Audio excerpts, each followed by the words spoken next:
In this video, I'm going to show you how to make future jump up drum and bass drops like this.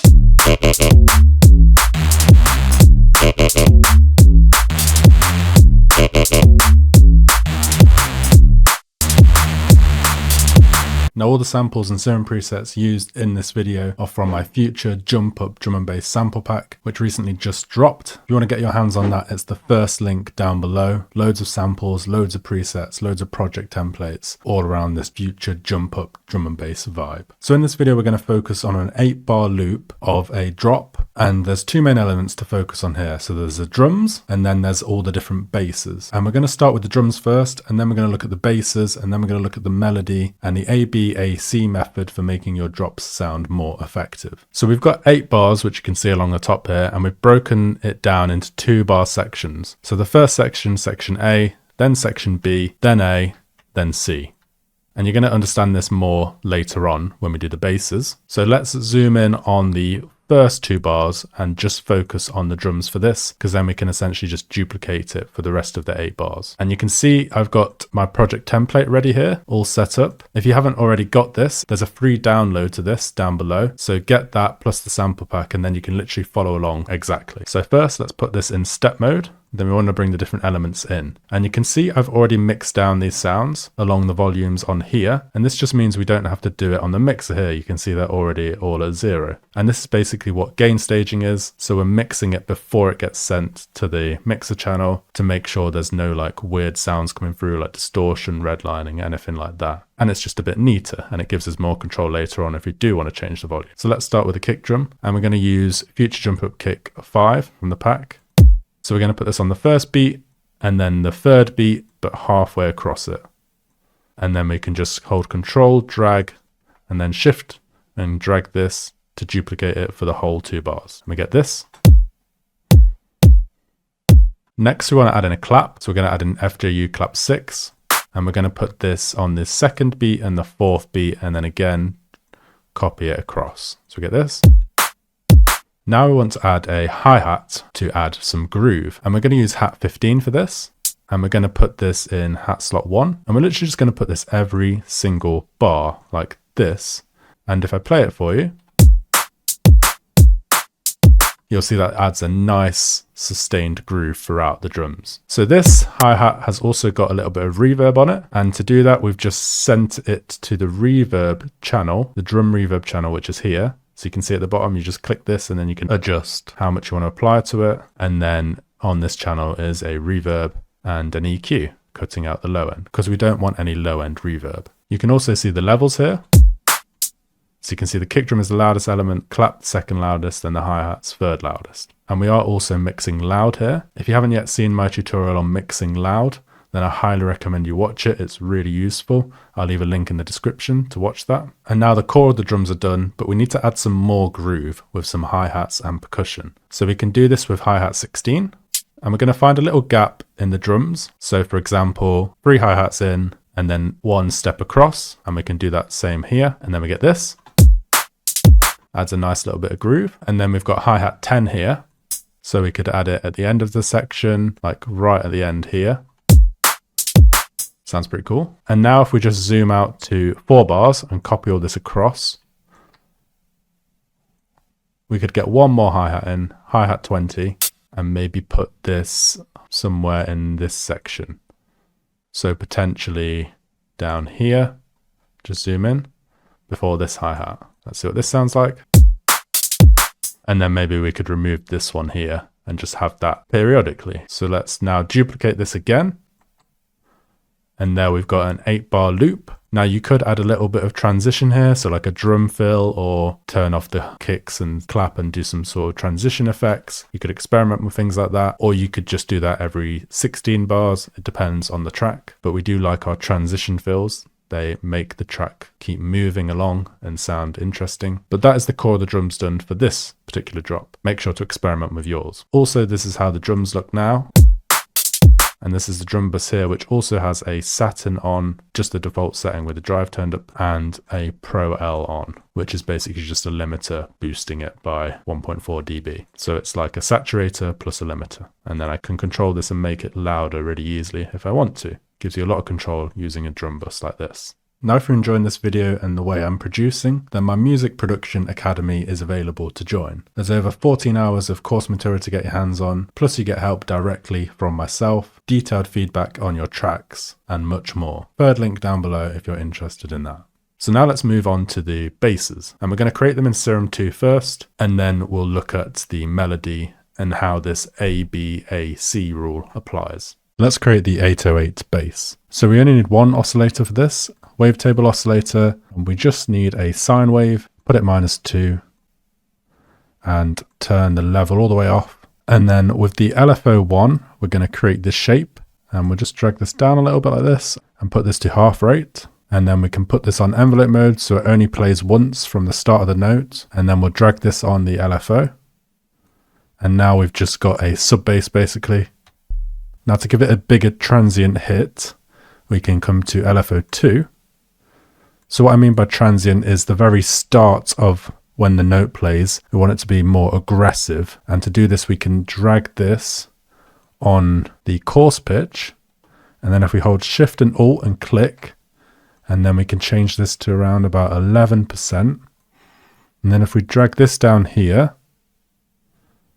and make it snappy, when we now hit play, you can hear that clickiness at the start of the bass, which is that transient added in. But that doesn't sound very good at the moment. So we want to get rid of some of the clickiness, and we can do this with a filter. So you can see here, this oscillator A is being sent to filter 1 here, and we can just change this to 18, move the frequency up a little bit, and now we get a little bit less of that clickiness. But now we want to build the sound up so it actually sounds like an 808 and it sounds a bit fuller and fatter. So let's go to the Effects tab, and let's first add a distortion, and let's change this to Diode 2. Let's turn the drive up and turn the mix down a little bit. And we get that sound. Now let's add a compressor to boost the volume a bit. Let's turn this threshold down a little bit and the gain up. Now we're just absolutely destroying the sound there. So let's turn this up a little bit. Now we can get rid of some of that high end again that's coming through with another filter. Let's just turn this to 12 and down a little bit. And then let's drag LFO2 onto it and create this shape. Now we've got rid of all that annoying high end that was there. And if you want to go really OCD, you can add another low pass filter and drag this along to where you think is appropriate. Oh, and I did forget to put this on envelope mode so it won't click. There you go. Now let's make this talking bass. So again, we're going to use oscillator A, and we're going to come here and we're going to pick B sod square, which looks like this. Put it -2. And again, we're going to turn the level off. And then we're going to come to LFO1, put this on 1/8 mode, and keep it on retrigger so it wobbles. And then we'll drag the LFO onto the level. Now we're going to shape it. So we're going to drag this down, and then we're going to drag this one up. Now let's create a sub bass for this, and we'll turn this down 2 octaves as well. And we're going to pick a square shaped sub. And then we're going to send this to direct out. So when we put the effects on, it won't affect the sub. Now we get this. But then we're going to turn the level off, and we're also going to put this through the LFO, just so it's not so aggressive in your face. And it's creating a new sound. Now let's go to filter 1. So you can see here that the wavetable is getting sent to filter 1, but the sub is not, because that's going to direct. So we're going to be shaping this sound now. So let's come to MISC, and then we'll go to Format 1. And we're going to change the cutoff to 65, and we're going to apply the LFO1 to it, and we're going to drag it all the way left. And then we're going to turn the drive up a little bit.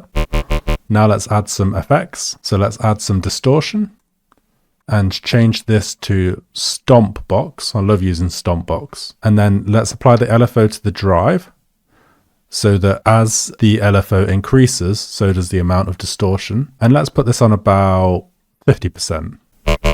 Now let's add a compressor, and we're going to make this multiband, and we'll just turn the gain up.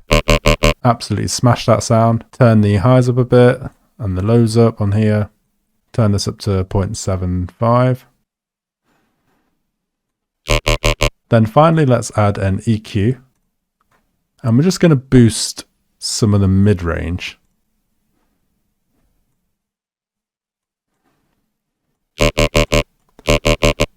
just to get some of that grit through. Now this could make it muddy, so you need to make sure that it works in your mix, but it makes the sound a little bit more full, in my opinion, for this one. So you can play around with the EQ and decide what kind of EQ you want to add to your sound. Now we can add some further post-processing. So I've got here a Saturn II on the Magic setting, which you can see here.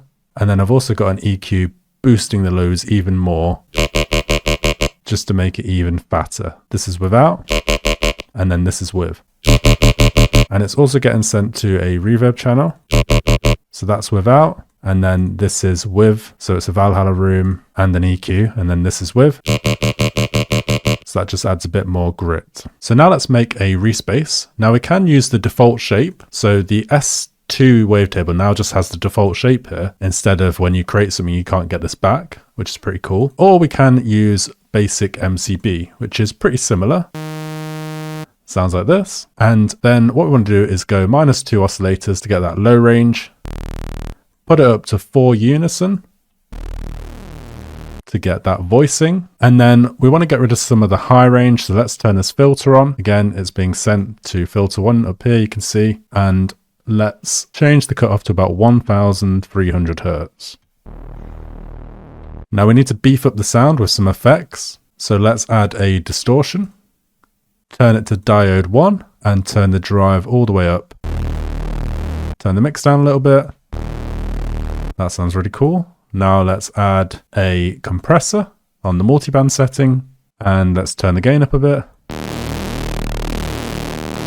Turn the highs up a little bit, the lows up a little bit. Again, turn this up to 0.75. I'm liking that. Turn the main down a little bit so it's not. So we are destroying the signal a little bit, but it sounds good. And then we're not making it a red line when it comes out. So now we want to create a melody. So this is the melody I've created. And you can see this is section A, this is section B, this is section A, and this is section C. And these notes here, if we move it to step mode, these notes here are the 808 basses. So you can see this is a copy of this and this. And then there's just one note here and it changes because it's C section. And then if we open up the next bass, so the talking bass, you can see this is copied into section A here, section B here, and section A here. And then if we look at the Reese bass, this is causing the variation. So this is copied onto the other section A here. We get some variation to make this section B, so it's slightly different from A. And then we get it in section C completely different to create that even more variation. And then we end up with this pattern without the drums.